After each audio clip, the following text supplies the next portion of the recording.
Nous sommes à 20 jours de la présidentielle en Côte d'Ivoire et le PDCI, parti d'opposition, dénonce de nouvelles arrestations de membres du parti, des interpellations qui se sont multipliées ces derniers jours. Le point sur place à Abidjan pour TV5 Monde, Christelle Pire.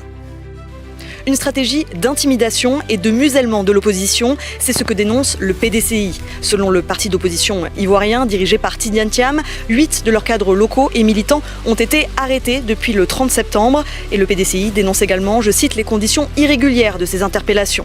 Contacté, le porte-parole du gouvernement affirme qu'une procédure est engagée et qu'aucune interpellation ne peut se faire sans le procureur. Mercredi déjà, il avait déclaré que les personnes arrêtées l'étaient parce qu'elles commettaient des délits et non parce qu'elles appartenaient à l'opposition.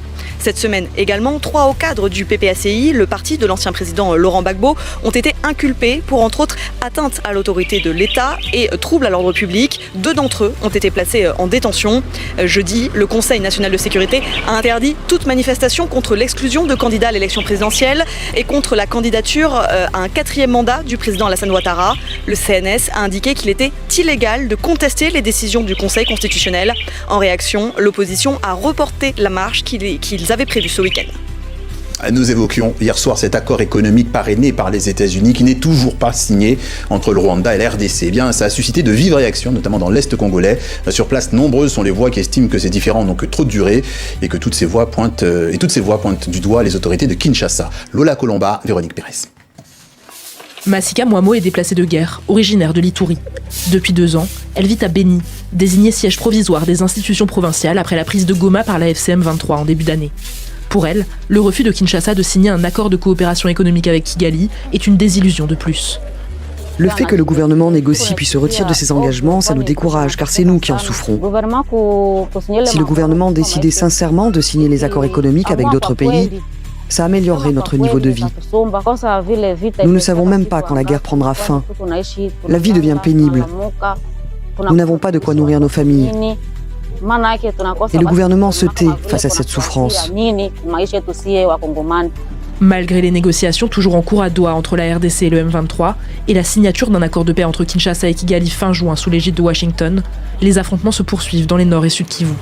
Et après avoir déjà renforcé ses effectifs dans le Rutshuru en septembre, la FCM 23 diffuse les images de 9350 nouvelles recrues à Tchanzu. Une situation qui désespère cet habitant de Goma. Notre inquiétude, c'est que la question des FDLR revient chaque jour depuis qu'ils sont en discussion. La population se sent déçue et abandonnée, puisqu'apparemment, ils ne traitent pas les vraies causes qui font que la guerre persiste. Alors on se demande, quelle sera la suite ? L'accord qui devait être signé à Washington vendredi devait notamment permettre de réorganiser les chaînes d'approvisionnement en minerais, dont plusieurs sont sous contrôle de la FCM 23. Malheureusement, le Rwanda et les M23 manifestent autre chose, continuent à progresser sur le terrain, à attaquer les forces armées de la République démocratique du Congo. Ça, c'est une façon de nous montrer comme nous sommes naïfs, nous sommes faibles, raison pour laquelle cette fois-ci, nous n'allons pas signer cet accord d'intégration économique sans préalable. Fin septembre, le M23 s'est emparé de la localité de Nzibira, au sud-ouest de Bukavu. Les observateurs redoutent une offensive sur la grande ville d'Uvira, voisine du Burundi. Selon des sources sécuritaires, Bujumbura a récemment renforcé sa présence à la frontière. À quelques jours de la présidentielle camerounaise, nous parlons ce soir d'un documentaire. Élection présidentielle 2025, où va le Cameroun ?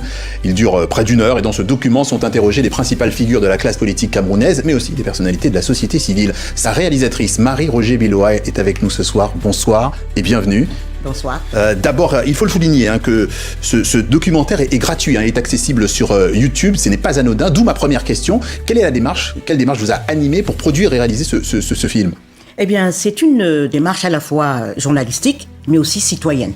Parce que je suis camerounaise et à 1 an des élections, dans un contexte particulier, parce qu'on sait qu'il y a un président déjà il y a 93 ans, 92, 93 à l'époque, et qui on ne savait pas s'il allait se présenter ou non, on ne voyait pas très clair sur le jeu des partis politiques, de la classe politique. Qu'est-ce qu'ils avaient prévu pour nous, qu'est-ce qu'ils préparaient. Et dans ce flou qui est assez coutumier de l'espace politique camerounais, on s'est dit là, il y a des enjeux absolument cruciaux. Il faudrait qu'on donne la parole à tous ceux qui exercent le pouvoir aujourd'hui. C'est pour ça qu'on a un représentant du parti au pouvoir et qui pourrait l'exercer demain, pour qu'ils nous disent d'abord comment ils évaluent la situation politique et qu'est-ce qu'ils comptent faire dans cette année électorale. Est-ce que voilà, quelle est donc une démarche citoyenne, etc. Oui, vous l'avez dit. C'est une démarche citoyenne qui va se prolonger d'ailleurs, parce qu'il y a une plateforme de personnalités de la diaspora qui vont poser un certain nombre de questions aux candidats à l'élection présidentielle, puisque c'est une campagne où on n'entend pas beaucoup parler des programmes. Oui. Et voilà, c'est un travail qui compte. Alors, je vais revenir quand même sur le fait que votre documentaire s'ouvre sur le retour de Paul Biya au pays, il y a presque un an, après une période de plusieurs semaines durant laquelle on n'avait aucune nouvelle de lui. Les rumeurs les plus folles avaient couru sur son état de santé. Et là encore, ce n'est pas anodin. On regarde un extrait de votre film et on revient vers vous. Ça m'a plutôt fait réfléchir sur qu'est-ce qui s'est passé là, si effectivement il ne rentrait plus vivant. Parce qu'il a un certain âge, il n'est pas immortel, et donc un jour ou un autre, ça va se produire. Pendant que toute cette affaire s'emballait médiatiquement, notamment les réseaux sociaux, moi je croisais plein de gens qui se disaient « Ah tiens, donc il n'était pas là. Ah, il est malade. Quand est-ce qu'il est parti ?» Parce que d'habitude, personne ne sait quand il est là. Personne ne sait quand il est là, quand Gabriel Libye dit ça. Qu'est-ce que ça dit de la distance entre la population et le président Biya ? Je crois que ce qu'on retiendra du président Biya, c'est que c'est un président absent, à tout point de vue. Malgré, et c'est un paradoxe, parce que la Constitution lui donne, comme le rappelle d'ailleurs un des participants au documentaire, la quasi-totalité des pouvoirs. Alors on peut imaginer le blocage que c'est pour la marche de l'État quand il n'est pas là et quand il disparaît. Et actuellement, on l'a aussi beaucoup rappelé, oui. Il y a une espèce de délégation de pouvoir où il s'est complètement retiré de la scène, et c'est tout ça qui faisait qu'il était absolument urgent, essentiel de parler, de crever l'abcès. Pendant longtemps, on n'a pas voulu parler de la succession possible, de l'après-Biya, c'était des questions taboues, mais on a vu qu'un an avant, toutes ces questions ont explosé au devant de la scène. Et cela concerne effectivement, ça dit aussi de la fragilité du Cameroun, selon vous ? Ah oui, le Cameroun n'est pas seulement un pays fragile, c'est un pays qui a dégringolé à tout point de vue, c'est-à-dire quels que soient les critères que l'on prend, indice de développement humain, le PIB, l'indice de satisfaction, même, je dirais, on a toujours reproché aux Camerounais d'être très résignés, de ne pas avoir le même genre de réaction que d'autres pays face aux problèmes où il y a des révoltes. Mais là, on sent finalement qu'on a atteint le bout d'un cycle. Certaines limites, oui. Et donc, c'est tout ça qui faisait qu'on avait très envie de savoir, sentant qu'il y a une forme de la population assez excédée, c'est très très dur tout ça, et on avait envie de donner la parole et lui faire savoir ce qui se passait. Marie-Roger Biloa, dans l'opposition face à Paul Biya, Issa Tiroma semble faire figure de favori. Il a d'ailleurs organisé un rassemblement aujourd'hui à Yaoundé. Peut-il incarner une vraie alternative dans l'éventualité d'une succession ? Alors, c'est un phénomène qui est apparu là subitement parce qu'il n'était pas du tout dans le jeu. Il s'est présenté, il a démissionné 2-3 mois avant, et on sent un petit peu qu'il a encore du mal à trouver ses repères, mais c'est un phénomène énorme parce que on le voit bien, il fait des cartons partout. De mémoire de journaliste, j'ai jamais vu de meeting aussi gigantesque, par exemple, comme celui qu'il a fait au nord, à Maroua, juste après avoir démissionné, et partout, il draine des foules vraiment considérables. Alors, est-il... oui, il y a quelque chose que nous observons et qui se développe, et à la fois, connaissant la situation au Cameroun, le fait que ce soit un ancien homme du sérail, ou alors on peut considérer qu'il en fait quand même partie, et qu'il soit parti, est peut-être rassurant pour les deux camps. C'est-à-dire le camp du pouvoir qui a peur de voir les têtes rouler dans la poussière, se dit que la chasse aux sorcières sera limitée, voilà, ne sera pas... Et du côté... de toute la population qui espère un changement, c'est un homme qui connaît la situation. Certains estiment que votre documentaire est ouvertement critique et manque d'équilibre. Qu'est-ce que vous leur répondez ? Eh bien, je crois qu'on a fait un grand effort pour donner la parole aux deux camps. Il y a deux camps. Il y a un camp du pouvoir et un camp d'opposition. Voilà, et on peut pas faire...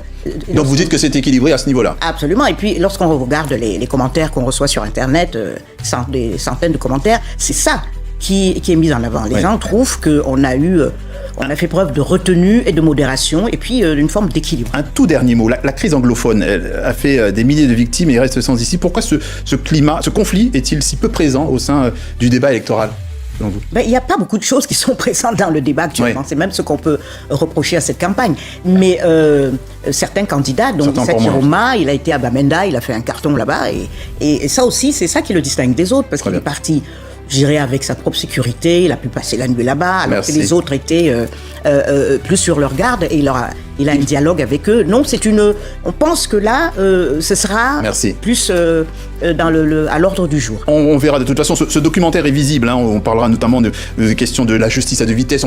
Il y a beaucoup de thématiques. En tout cas, pour ceux qui veulent et se faire une idée, avant le vote présidentiel du 12 octobre, le documentaire Où va le Cameroun est disponible sur YouTube. Merci Marie-Roger Billois d'être passé par notre journal Afrique sur TV5 Monde. Merci. Direction maintenant le Nigeria, à Kano, dans une usine de tannerie. On y fabrique le cuir de grandes enseignes occidentales, une qualité aussi artisanale qu'authentique. Marie Poudinel, Anatole Garçon. Brunes, beiges ou noires, ces peaux valent de l'or. Dès leur arrivée à l'usine, elles sont inspectées une à une par le directeur de cette tannerie en activité depuis 15 ans. C'est ici que leur transformation commence. Trempées dans des cuves, raclées, puis essorées dans de grands tambours, il faudra 9 jours pour que la peau devienne enfin du cuir. Nous expédions ce cuir dans le monde entier, où nos clients y apportent les dernières finitions avant de le vendre aux grandes marques de luxe. Que ce soit Gucci, Ferragamo, Prada, Louis Vuitton ou toutes les autres grandes marques de luxe que vous connaissez, de Benetton à Hermès, nous collaborons avec toutes ces grandes enseignes. Dans les hangars, les stocks sont prêts. Avec ses 11 tanneries, l'État de Kano est devenu la plaque tournante du cuir nigérian. Le Nigeria exporte 90% de sa production de cuir, principalement vers l'Italie et l'Espagne. Un commerce lucratif qui fait rayonner le cuir nigérian, mais à quel prix ? Les intermédiaires apportent quelques retouches finales, selon la demande du client. Puis, ils vendent aux marques de luxe. Ce sont ces 10% du travail restant de finition qui font disparaître l'origine. C'est à ce stade que le cuir passe de fabriqué au Nigeria à fabriqué en Italie, fabriqué en Chine ou dans n'importe quel autre pays. Grâce à leurs machines et la qualité de leurs fournisseurs, les tanneries modernes attirent les designers locaux. Mais leur accès reste très limité. Toute la production de cuir que nous réalisons ici est trop chère pour les artisans nigérians. Qu'il s'agisse des fabricants de chaussures, de sacs ou d'autres articles en cuir, ils ne peuvent pas se permettre d'acheter nos produits. Beaucoup d'entre eux se tournent vers la tannerie traditionnelle de Majema, fondée en 1932. Peau de mouton, d'agneau ou de crocodile, ici tout est traité à la main. De l'épilage au séchage, les ouvriers utilisent exclusivement des techniques traditionnelles, comme ce processus de teinture, où il faut piétiner des peaux dans une fosse pleine de fientes de pigeons. C'est avec ce cuir que certains créateurs nigérians produisent des marques locales. Personne ne peut mieux raconter l'histoire de notre patrimoine que ceux qui en sont originaires. Nous utilisons exclusivement des cuirs provenant de notre région. Nous employons des artisans locaux. Notre objectif est de faire connaître le savoir-faire artisanal local à travers le monde. Avec ces sacs, nous partageons une histoire africaine avec le monde. À travers le pays le plus peuplé du continent, des initiatives publiques et privées se multiplient pour structurer la filière du cuir et faire vivre le Made in Nigeria. La page des sports maintenant, Lise-Laure Etia nous a rejoint. Bonsoir Lise-Laure. Bonsoir Patrice. Et on parle de football avec les meilleures performances du jour des internationaux africains. Direction la Bundesliga, l'Allemagne avec la victoire de Stuttgart grâce au Marocain Bilal El Ranouz. Oui, le Lion de l'Atlas a inscrit le seul but de la rencontre à l'heure de jeu. Succès 1-0 de Stuttgart face à Edenham. Victoire comptant pour la 6e journée de la première division allemande. En 6 rencontres, Bilal El Ranouz, élu homme du match, a inscrit son 3e but de la saison. Ah, c'est pas mal. Un autre international marocain s'est illustré en Ligue 1 française cette fois. C'est Sofiane Diop, mais son équipe Nice repart avec le match nul. Oui, dans le derby de la Côte d'Azur entre Monaco et Nice, un derby très disputé, Sofiane Diop a inscrit un doublé à la 29e et 42e minute. Alors que les Aigles se dirigeaient vers la victoire, l'Espagnol Ansu Fati a égalisé, puis doublé la mise, score final 2 buts partout. En première ligue, le Sénégalais Iliman Ndiaye a permis à Everton de se relancer face à Crystal Palace. Oui, les Toffees semblaient mal embarqués dans cette rencontre de la 7e journée, menée dès la demi-heure de jeu. Il a fallu attendre la 76e minute pour voir le Lion de l'Atlas transformer un pénalty synonyme d'égalisation. Iliman Ndiaye signe sa 3e réalisation en championnat et dans le temps additionnel, Grealish a offert la victoire à Everton qui s'est imposé sur le score de 2-1. Toujours en Angleterre, la défaite hier de Liverpool face à Chelsea passe mal et c'est l'Égyptien Mohamed Salah qui est sous le feu des critiques. Oui, Liverpool a enchaîné une 3e défaite consécutive, toute compétition confondue. Le quotidien régional Liverpool Echo lui a donné une note, figurez-vous, de 4 sur 10. Aïe. Le Daily Mail constate de son côté que le Pharaon est incapable de marquer un but. Le journal britannique rappelle pourtant l'année dernière que Mo Salah avait un bilan exceptionnel, 57 buts en 52 matchs, et cette saison seulement 3 petits buts et 3 passes décisives en 9 matchs. Le Daily Mail s'interroge. Et puis d'anciens internationaux anglais comme Alan Shearer ou Gary Neville ont été très critiques vis-à-vis de l'Égyptien, qui est quand même, je rappelle, le 3e meilleur buteur de l'histoire de Liverpool. Oui, quand même, on s'habitue au luxe, mais enfin bon, Mohamed Salah a eu au moins le soutien de son entraîneur à Liverpool, Arne Slot. Oui, heureusement, selon lui, Mohamed Salah est victime de son propre succès. Je le cite, il a eu de nombreuses occasions de faire ce qu'il a fait si souvent, mais c'est un être humain et ce n'est pas comme si chaque occasion qu'il a de se concrétiser systématiquement. Et comme on le sait en football, ceux qui vous acclament aujourd'hui peuvent vous critiquer demain. Donc, oui, ça va très vite. Voilà. La Coupe du Monde des moins de 20 ans, toujours en football, la 3e journée se poursuit avec les rencontres de 2 représentants africains. Oui, l'Afrique du Sud croise le fer avec les États-Unis, 3e de leur groupe. Les Amaritas doivent s'imposer s'ils veulent espérer une qualification en 8e de finale. Dans l'autre rencontre, le Nigeria affrontera à 1h du matin, heure française, la Colombie. Je rappelle que le Maroc, malgré sa défaite hier face au Mexique, termine premier de son groupe, donc file en 8e de finale. L'Égypte, quant à elle, après 2 défaites, a battu contre toute attente le Chili. Sa qualification dépendra donc des résultats des dernières rencontres. Merci.